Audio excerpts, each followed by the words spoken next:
বাংলাদেশের গ্যাস সংকট এখন শুধু জ্বালানি খাতের সমস্যা নয়, এর সরাসরি প্রভাব পড়ছে শিল্প কারখানার উৎপাদন, ব্যবসার ব্যয়, কর্মসংস্থান ও রপ্তানিতে। সাম্প্রতিক সময়ে এলএনজি সরবরাহ কিছুটা বাড়লেও শিল্পাঞ্চলের অনেক কারখানায় প্রয়োজনীয় গ্যাসের চাপ পাওয়া যাচ্ছে না। ফলে কোথাও উৎপাদন কমছে, কোথাও ব্যবহার করতে হচ্ছে ব্যয়বহুল বিকল্প জ্বালানি।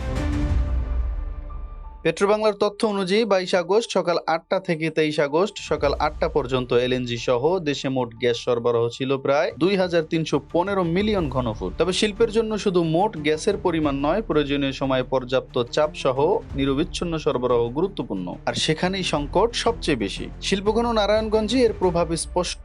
দ্য ডেইলি স্টারের প্রতিবেদনে বলা হয়েছে, অন্তত 85টি ডাইনিং ও 65টি গার্মেন্টস কারখানা গ্যাস সংকটে ক্ষতিগ্রস্ত হয়েছে। কিছু কারখানায় গ্যাস নেই, আবার কোথাও চাপ নেমে এসেছে মাত্র 2 থেকে 4 পিএসআই। এতে উৎপাদনের গতি কমছে, বাড়ছে বিকল্প জ্বালানির ব্যবহার এবং সময়মতো রপ্তানি আদেশ পূরণ নিয়েও তৈরি হচ্ছে ঝুঁকি। ইস্পাত শিল্প একই পরিস্থিতি দেখা যাচ্ছে।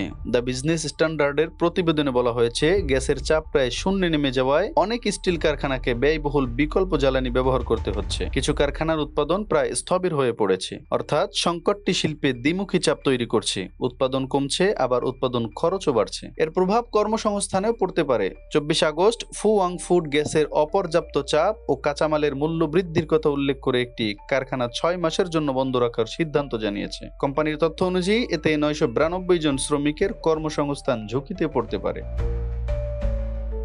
গ্যাস সংকটের পেছনে শুধু দেশীয় উৎপাদনের ঘাটতি নয়, আন্তর্জাতিক এলএনজি বাজারও গুরুত্বপূর্ণ। রয়টার্সের তথ্য অনুযায়ী কাতার এনার্জি 2026 সালে বাংলাদেশের নির্ধারিত এলএনজি সরবরাহ অর্ধেকে নামিয়ে দিয়েছে। ঘাটতি পূরণে বাংলাদেশে স্পট মার্কেট থেকে এলএনজি কেনার চেষ্টা করছে। কিন্তু আন্তর্জাতিক বাজারে দাম ও সরবরাহের অনিশ্চয়তা থাকায় এতে জ্বালানি ব্যয় আরও বাড়তে পারে। অন্যদিকে এক্সিলারেট এনার্জির একটি এলএনজি টার্মিনাল জুলাই অগ্নিকাণ্ডের পর 2 সপ্তাহের বেশি সময় বন্ধ থাকায় দৈনিক প্রায় 450 মিলিয়ন ঘনফুট গ্যাস সরবরাহ বন্ধ হয়ে যায়।